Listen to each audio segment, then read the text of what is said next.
नमस्कार दोस्तों, स्वागत है आपका आज फिर से हमारे चैनल में। और मैं लेकर आया हूं आज का नया पार्ट आपका भारत में चुनाव प्रक्रिया।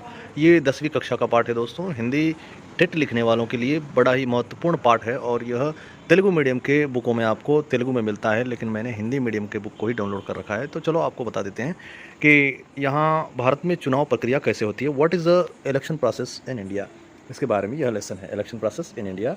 तो यह 16 अध्याय यानी 16वें चैप्टर में है आपका।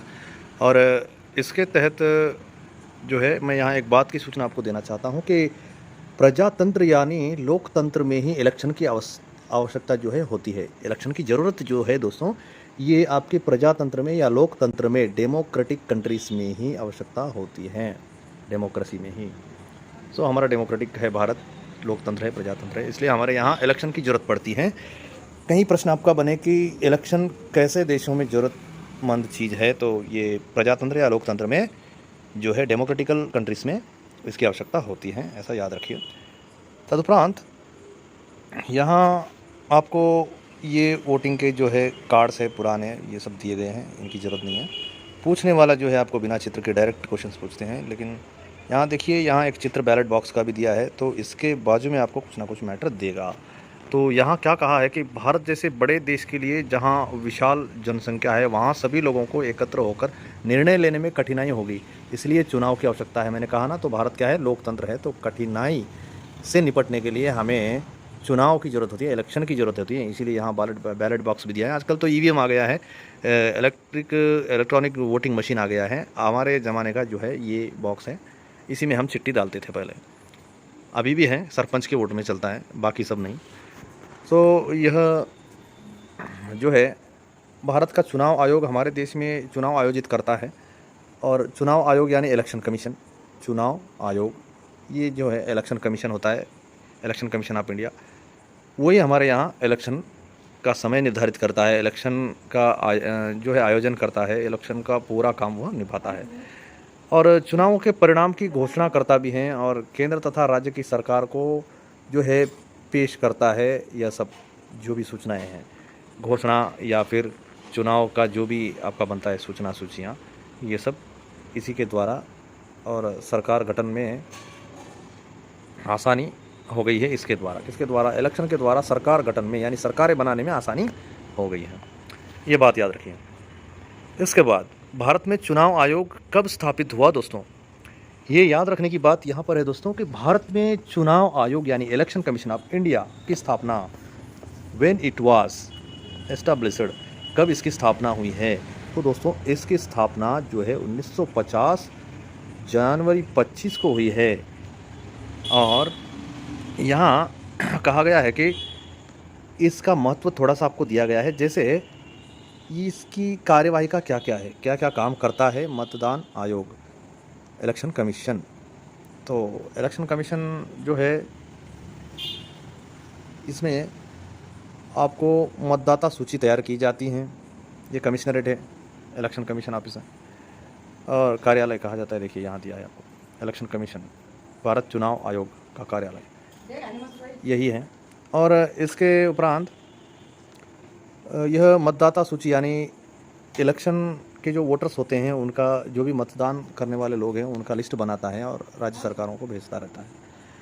इसके उपरांत यहाँ जो है लोकसभा, राज्यसभा का भी यह चुनाव को निर्धारित करता है। और यहाँ राज्य वैधानिक और संवैधानिक निकायों, राष्ट्रपति और जो है उपराष्ट्रपति, सभी के चुनावों के लिए यह चुनाव को आयोजित करता है, यानी चुनाव इलेक्शन को ठहराता है, इलेक्शन को जो है यह निर्णय इलेक्शन का करता है।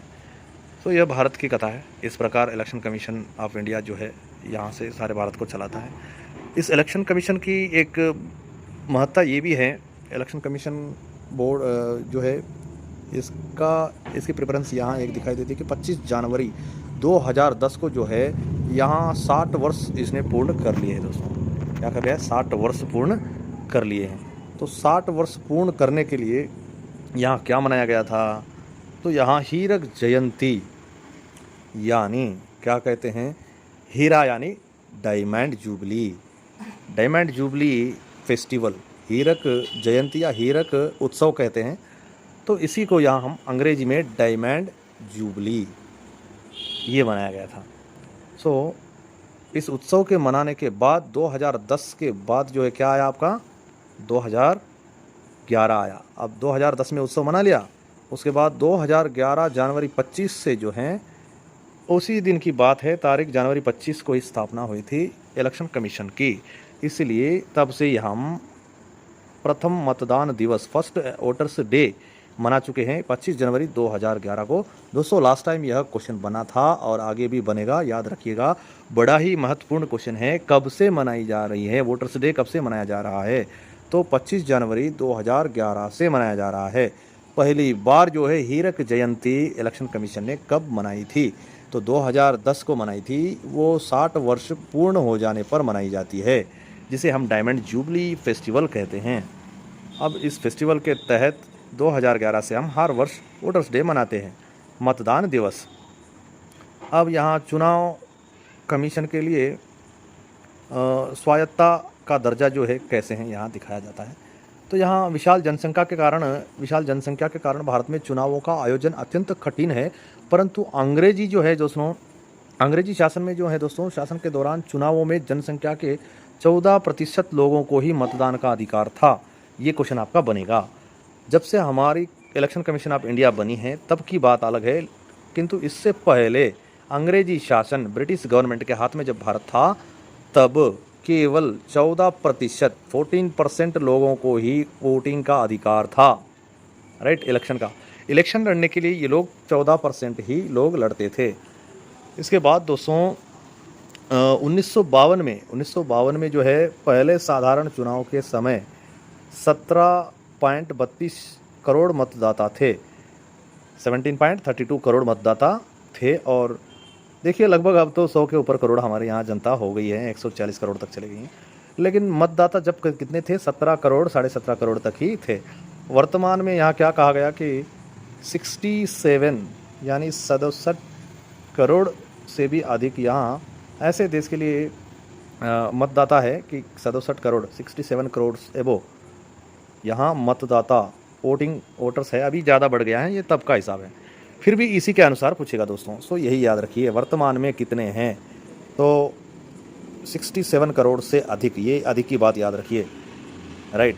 यह प्रश्न आपका इस बार बनने ही वाला है, क्योंकि इससे पहले जो बने हैं बार बार वही प्रश्न तो वो नहीं पूछेगा। तो आप एक बात याद रखिए कि उसी बैकग्राउंड के दूसरे प्रश्न पूछेगा, तो ये प्रश्न आपका पूछा जा सकता है, यह और यह, तो ज़रूर याद रखिएगा।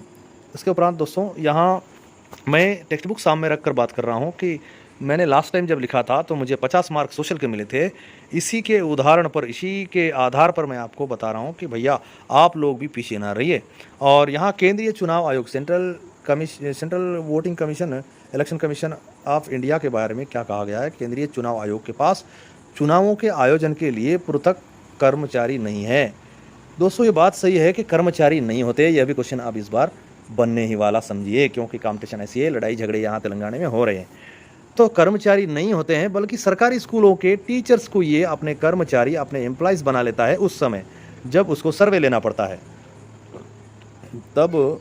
और क्या है, संविधान के अनुच्छेद 324 कक्षा 6 के अनुसार, 324 धारा 6 के अनुसार जो है आपका भारत के राष्ट्रपति और राज्य के राज्यपालों, राज्यपाल यानी दोस्तों गवर्नर्स, भारत के राष्ट्रपति और राज्यपाल, राष्ट्रपति यानी प्रेसिडेंट ऑफ इंडिया, राज्यपाल यानी governor of India, state governors और लेफ्टिनेंट गवर्नर्स ऑफ यूटीज, इनकी जो है अनुमति से यह केंद्रीय और राज्य के सरकारी कर्मचारियों की सेवाओं का उपयोग करता है।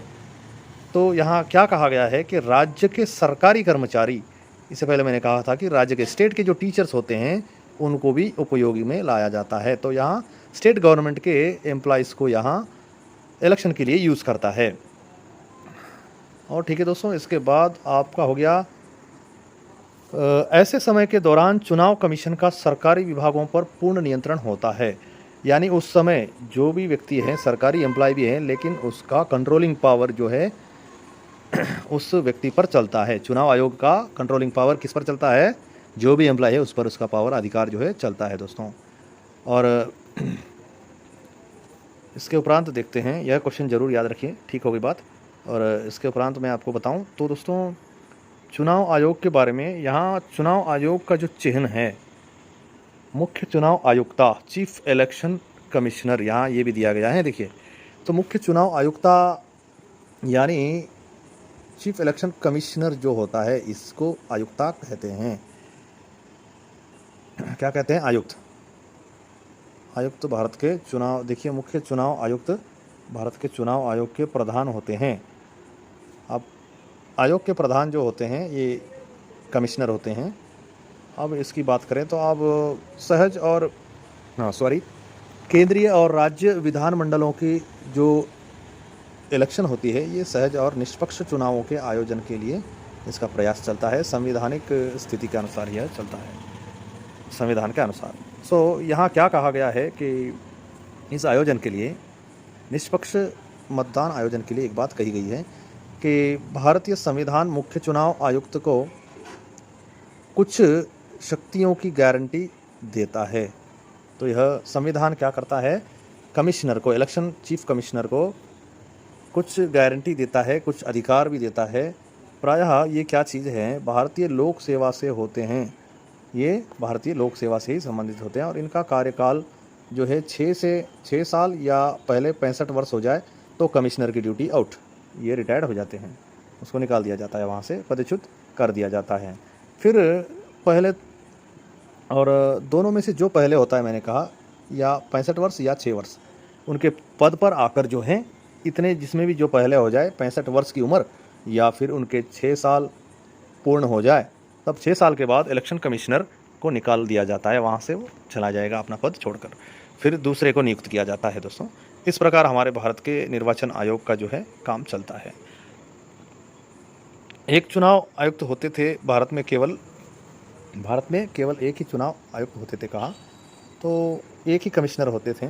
अभी स्टेट में भी अनेक स्टेट कमिश्नर होते हैं और सेंट्रल के अलग होते हैं। तो यहाँ 1933 में 3 सदस्यीय आयोग अस्तित्व में आया, यानी यहाँ से शुरुआत हुई। 3 मेंबर्स थे इस इलेक्शन कमीशन में। मुख्य चुनाव आयुक्त और 2 चुनाव आयुक्त, यानी एक चीफ कमिश्नर और 2 वाइस कमिश्नर्स, डिप्यूटी कमिश्नर्स जो थे, ये पहले 1933 के समय पे 3 होते थे। एक कमिश्नर होता था, चीफ कमिश्नर, और 2 जो है ये डिप्यूटी कमिश्नर्स होते थे इलेक्शन के, भारतीय इलेक्शन कमीशन के। अब ऐसा नहीं है। और इसके उपरांत दोस्तों, भारतीय राजनीतिक प्रणाली में चुनाव आयोग की महत्वपूर्ण भूमिका रही है। और टी.एन. शेषन 1990 से लेकर 1996 तक पद पर भार संभालने पर चुनाव आयोग ने बहुत अधिक जो है इनको प्रसिद्ध अर्जित किया है। और इन्होंने भारत के चुनावों में भ्रष्टाचार के उन्मूलन के लिए जो है बहुत प्रयास किया है। किन्होंने यहाँ नाम दिया गया है शेषन, टी.एन. शेषन जो है ये हमारे सबसे पहले के कमिश्नर थे दोस्तों। इन्होंने बहुत सारा भारत देश में योगदान दिया है चुनावों में भ्रष्टाचार को मिटाने के लिए भी, उन्मूलन यानी मिटाना, उसको भी, उनका भी, उसके लिए भारत में भ्रष्टाचार को मिटाने के लिए भी उन्होंने बहुत प्रयास किया है, यानी प्रयत्न किया है, ट्राई किया है। कौन थे ये? टी.एन. शेषन इनका नाम है, याद रखिए, टी.एन. शेषन। यहाँ टी.एन. शेषन की सिफारिश के बारे में भी कहा गया है।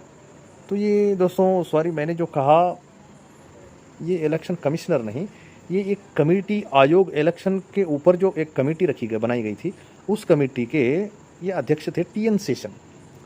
ये हमारे भारत के आयोग के चीफ कमिश्नर नहीं थे, ये थे इलेक्शन कमीशन के लिए लगाई हुई एक कमेटी के अध्यक्ष थे।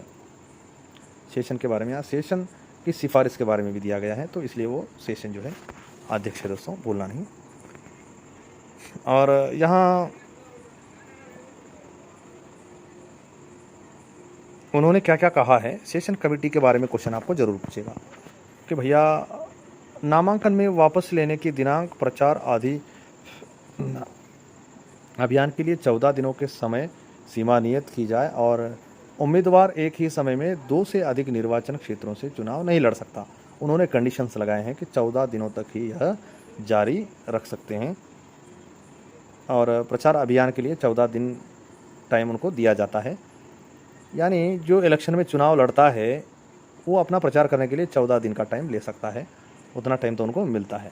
और एक ही उम्मीदवार दो कॉन्स्टिट्यूंसीज में दो जगह इलेक्शन वोट जो है नहीं दे सकता है, मतदान नहीं दे सकता है। यदि किसी उम्मीदवार को 2 वर्ष अगर ऐसा चुनाव नहीं लड़ सकता है क्षेत्रों में, तो क्या होता है कि जो इसके विरुद्ध करता है तो उसको सज़ा मिल जाती है।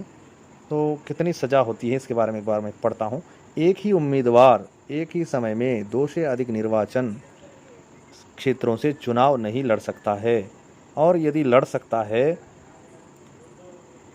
उम्मीदवार को 2 वर्ष की सज़ा मिला हो तो अगले 6 वर्षों तक उसे चुनाव लड़ने का अनुमति नहीं दी जाएगी।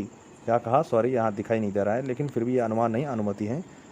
तो जो चुनाव लड़ने जाता है, वोटिंग डालने वाले की बात अलग है। वोटिंग डालने वाला भी एक ही व्यक्ति 2 जगह वोट नहीं डाल सकता है, और लड़ने वाला भी एक व्यक्ति 2 जगह चुनाव लड़ नहीं सकता है।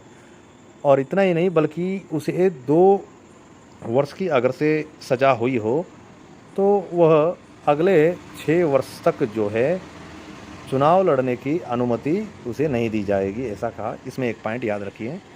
और जो है प्रचार समय की समाप्ति के बाद 48 घंटों के लिए शराब की बिक्री पर प्रतिबंध लगाया जाता है, बंद कर दिया जाता है शराब बेचना, वाइन्स, और 48 घंटे शराब बंद रहती है, बल्कि चोरी से बिकती होगी, पर बंद का यहाँ एक नियम है।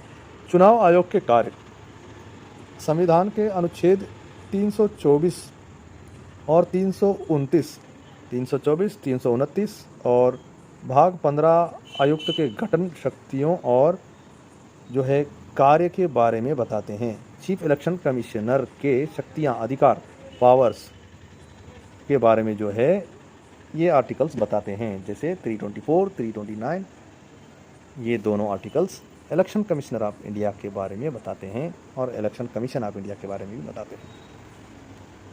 चलो, इस अनुच्छेदों के बारे में आपको बता दिया है, ठीक हो गई बात। और यहाँ आपको बताएं, वोट फॉर बेटर इंडिया, हमारा नारा है वोट फॉर बेटर इंडिया।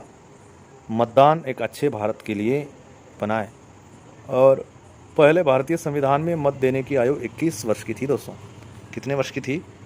पहले भारत में 21 years, the early time is 21 years. और उसके बाद फिर क्या हुआ, 1988 में राजीव गांधी जब आए थे, वहाँ 61वें संशोधन में 61 अमेंडमेंट में क्या हुआ है कि कॉन्स्टिट्यूशन में चेंज करके 18 वर्ष कर दिया गया है। 18 वर्ष तक वोट डालने की उम्र को 21 से जो है दोस्तों 18 वर्ष तक के लिए घटा दिया गया है। कब? तो 1988 में। किन्होंने? तो राजीव गांधी ने, याद रखिए, राजीव गांधी थे 1988 में, राजीव गांधी। और दोस्तों राजीव गांधी के समय में ये सब हुआ है। तो बड़ा ही काम किया राजीव गांधी ने, 18 वर्ष के युवाओं को भी यह अवकाश, यह मौका जो है, अवसर दे दिया है। और इसके अनुसार यहाँ कार्यों का वर्गीकरण इस प्रकार होता है, प्रशासकीय कार्य और सलाहकारी कार्य और खासी न्यायिक कार्य इसके होते हैं। तो दोस्तों यहाँ चुनाव आयोग मतदाता सूची तैयार करता है और नियत समय इसका पुनरावलोकन और फिर पुनर्गठन आयोग यानी डेलिमिटेशन कमीशन के अनुरूप निर्वाचन क्षेत्रों और उनकी क्षेत्रीय सीमाओं का जो है सीमांकन करता है। इस प्रकार क्षेत्रीय यानी राज्यों के बारे में। और यहाँ आपको इलेक्शन कमीशन के बारे में यही ज़्यादा से ज़्यादा पूछ सकता है, लेकिन यहाँ 18 वर्ष के अनुसार एक बात कही जाती है कि सभी लोग जिन्होंने 1 जनवरी तक या उससे पहले 18 वर्ष की आयु पूरी कर ली होती हैं, तब तक के लोगों को यहाँ चुनाव के लिए एलिजिबल कर दिया जाता है। और उन सभी का जाति पाति, वर्ण, धर्म, भेद, लिंग, भाषा आदि से कोई भेदभाव के बिना मतदान करने के पंजीकरण को यहाँ रखा जाता है। और इस तरह बिना किसी भेदभाव के मत देने के लिए, वोट देने के लिए जो है लोगों को सार्वजनिक, वयस्क, मताधिकार आदि के हिसाब से अधिकार दिया जाता है। और इसके बाद चुनाव में जो है राजनैतिक दल, इसके बारे में कहा गया है। चुनाव आयोग में जो है दोस्तों एक पंजीकरण ऐसा है कि एक लिखित आचार संहिता के होने पर ही एक राजनैतिक दल का गठन होता है और चुनावों आदेश पत्र मॉडरेट के आधार पर चुनाव आयोग दल चिन्हों को प्रदान करता है दोस्तों। इस प्रकार जो है यहाँ चुनाव लड़ा जाता है। और कहा गया है कि एक से अधिक राज्यों में, क्या कहा गया है यहाँ से मैं पढ़ता हूँ, अच्छी तरह सुनिए, बहुत ही बढ़िया है कि आयोग जो है ये दल चिन्हों को प्रदान करता है, यानी पार्टी के जो सिंबल्स होते हैं इनको इलेक्शन कमीशन ही देता है और चुनाव आयोग के द्वारा ही दलों को क्षेत्रीय और राष्ट्रीय दल के रूप में घोषित किया जाता है। क्षेत्रीय राज्यों की पार्टी और सेंट्रल पार्टीज़ के बारे में कुछ दलों को घोषित किया जाता है या इसी के द्वारा, किसके द्वारा, इलेक्शन कमीशन ऑफ इंडिया के द्वारा। यदि कोई दल 3% वैध मत या क्या कहा 3% वैध मत या 3 विधानसभा सीटें प्राप्त करता है तो क्या होता है, उसे क्षेत्रीय दल घोषित किया जाता है। 3 MLAs या 3 वहाँ के उनके लोग जीते हुए हैं तो फिर क्या कहा जाता है, उसे क्षेत्रीय पार्टी, रीजनल पार्टी कहा जाता है। या फिर 3% ऑफ असेंबली उनके पास हो तो उनको क्या कहा जाता है, क्षेत्रीय पार्टी, रीजनल पार्टी कहा जाता है, उसे क्षेत्रीय दल घोषित किया जाता है। और एक दल की मान्यता एक से अधिक राज्यों में, देखिए एक से अधिक राज्यों में हो सकती है। और क्या है, यदि किसी दल को 6% वैधता मतों की प्राप्त हो तो उसे क्या कहा जाता है कि राज्यों में मान्यता प्राप्त होने के बाद या 4 विभिन्न राज्यों में, क्या कहा, इससे मैं यहाँ आपको पूरा बताता हूँ कि किसी दल को 6% 6% असेंबलीज मिले या फिर क्या बात है कि किसी राज्य में, किसी स्टेट में, किसी राज्यों में मान्यता प्राप्त होती है या 4 विभिन्न राज्यों से लोकसभा का जो है 11 MP सीटें, कितनी 11 MP की सीटें प्राप्त हो जाए तो उसे यहाँ राष्ट्रीय पार्टी घोषित कर दी जाती हैं। क्या कहा है, सिंपल सी बात है, 6% ऑफ पार्लियामेंट MP सीट्स जिस पार्टी को मिल जाती है वह राष्ट्रीय पार्टी बन जाती है। या फिर 11 स्थान MP के मेंबर ऑफ पार्लियामेंट के 11 स्थान जिसको मिल जाता है वह पार्टी राष्ट्रीय पार्टी, नेशनल पार्टी बन जाती है। राइट, ये बात याद रखिए, 11 लोग MP जिस पार्टी के हैं वो कौन सी पार्टी बन जाती हैं, तो ये ऐसी पार्टी बन जाती है, राष्ट्रीय पार्टी, नेशनल पार्टी बन जाती है। और चुनाव आचार संहिता के बारे में यहाँ दिया गया है, तो जो लिखा चुका होता है उसके अनुसार चुनाव को उसके नियमावली के अनुसार चलाया जाता है। और इसके आगे मैं आपको और कुछ बताना नहीं चाहूँगा, जो कुछ है इस लेसन को आप पढ़ लीजिए, पढ़ने के उपरांत आप ही खुद समझ जाओगे। इसके बाद नोटा एक बता दूंगा, नोटा जो है आप किसी को भी वोट नहीं डाल रहे हैं, नन ऑफ दी एबव। और 2013 में जो है यहाँ सुब्रमण्यम स्वामी के मामले में सुप्रीम कोर्ट ने व्यक्त किया है कि वोटिंग मशीन मतदाता को जो है यह बताएं कि उनका मत सही डला है या नहीं। तो voter verified paper edit trail जो है ये VVPAT मतदाता को उसके द्वारा डाले गए वोट की जो है यहाँ प्रतिपुष्टि करता है, यानी कॉपी दिखाता है। फिर 2013 में एक केस बना है, 2013 में पीपल्स यूनियन ऑफ सिविल लिबर्टीज़ के मामले में क्या हुआ है, सुप्रीम कोर्ट ने व्यक्त किया है कि मतदाता यानी लड़ने वाला, चुनाव में वोट डालने वाला जो है उसे सभी उम्मीदवारों को मत देने की स्वतंत्रता है, वह सभी लोगों को वोट डाल सकता है। और इसके उपरांत 2013 में भी पीपल्स पार्टी की केस के लागत के अनुसार यह सिस्टम बना है। फिर आपको बता दें, ये इतना इम्पोर्टेंट बॉक्स तो नहीं है, लेकिन EVM को याद रखिए। EVM कब आया है इसकी कोई तारीख यहाँ नहीं है, कहीं तो कहीं थी, मैं आपको बताऊंगा। EVM आ गया है। चलो ईवीएम इलेक्ट्रिक वोटिंग मशीन जो है इसके बारे में यहाँ कुछ बातें कही जा रही हैं। फिर मतदान प्रक्रिया को सरल बनाने के लिए, ईजी बनाने के लिए, प्रोसेस को ईजी बनाने के लिए ईवीएम को रखा जाता है। फटाफट लोग बटन दबाकर बाहर निकल सकें, क्योंकि इतनी वहाँ भीड़ होती है, इसलिए। बैलेट बॉक्स यहाँ आपको दिखाई दे रहा है। और फिर देखते हैं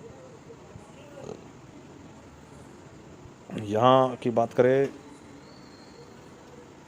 तो इसमें तो आपको वोटिंग मशीन के वर्ष के बारे में दिया जाना चाहिए। और जो है 2013 में यहाँ अस्वीकृत के लिए मतदान नोटा उपर्युक्त में से कोई नहीं के लिए, अस्वीकृति के लिए, अस्वीकृति क्या कहते हैं, नोटा कोई अस्वीकृति कहते हैं, जो कहते हैं जो वोट डालने वाला व्यक्ति है, मतदाता, वह किसी को भी वोट नहीं दे रहा है तो वह नोटा डालेगा। और नोटा डालने के बाद वह यह निर्णय करेगा कि यार मैं किसी को वोट नहीं दे रहा हूँ। तो सर्वप्रथम 2013 में दिल्ली, मिज़ोरम, राजस्थान, मध्य प्रदेश, इस स्टेट में किसी का भी नाम आ सकता है ऑप्शन में दोस्तों। क्या क्या है, 2013 में पहली बार ईवीएम का उपयोग इस प्रकार किया गया है नोटा का ईवीएम में, कि मिज़ोरम, राजस्थान, मध्य प्रदेश और छत्तीसगढ़ की विधानसभा के चुनाव में जो है विकल्प के रूप में यहाँ नोटा भी रखा गया था, राइट। और जो है दोस्तों आपको यहाँ बता दूं कि इसमें कोई आपको समस्या नहीं होती है, इसलिए इसको रखा गया है। ठीक है दोस्तों, बाकी की चीज़ें पढ़ लेना, यहाँ तक के लिए काफ़ी हैं। अब मैं वीडियो को यहीं रुकाना चाहता हूँ। और चुनाव रद्द करना 2016 में चुनाव आयोग के इतिहास में पहली बार पहले पारित अधिसूचना को रद्द कर दिया गया है। चुनाव आयोग से पारित सूचना को रद्द नहीं किया जाता है, बल्कि 2016 में पहली बार रद्द किया गया है दोस्तों। ये बात याद रखिए, क्या कहा है कि चुनाव आयोग के इतिहास में पहली बार पारित अधिसूचना को रद्द कर दिया गया है, रुकावट डाल दी गई है, पोस्टपोन कर दिया गया है। ऐसा कभी नहीं हुआ है, पहली बार हुआ है। सो दोस्तों, टेट में जितने भी मार्क आपको लेने हैं ये हमारे यूट्यूब के द्वारा आप ले सकते हैं ज़रूर। हम डेली एक लेसन डाल सक रहे हैं, क्योंकि हमारा भी यहाँ उतना समय नहीं है हमारे लिए। तो दोस्तों, इसके लिए कृपा करिए कि हमको यहाँ उत्साह मिले, सहायता आपकी थोड़ी सी चाहिए। बेल बटन क्लिक करें, सब्सक्राइब करें, शेयर करें, लाइक करें दोस्तों, कमेंट्स भी कीजिए। आपको जो जो लेसन चाहिए वो हम बनाकर देते रहेंगे। अब हर जगह तो ये पीडीएफ्स मिलते नहीं है, मैंने भी बड़ी कठिनाई से इनको डाउनलोड किया है, बल्कि मैंने इनका पेन ड्राइव भी रखा है, मेरे पास ये हमेशा रहेंगे। आपको हर टेट में मैं इनकी सहूलत आगे बढ़कर इसका नोट्स भी बनाकर मैं अपलोड करूँगा दोस्तों। धन्यवाद तब तक के लिए। लेकिन दोस्तों याद रखिए कि इस अपने भाई को आपके आशीर्वाद के साथ आगे बढ़ाइए, और ताकि मैं ऐसे ही अनेकों वीडियो आपके लिए अपलोड कर सकूं और आप लोगों की भी इच्छा भगवान पूरी करे। मैं कामना करता हूं कि सभी लोग टेट जरूर पास हो, क्योंकि केवल पात्रता परीक्षा है, ये जरूर पास हो। धन्यवाद।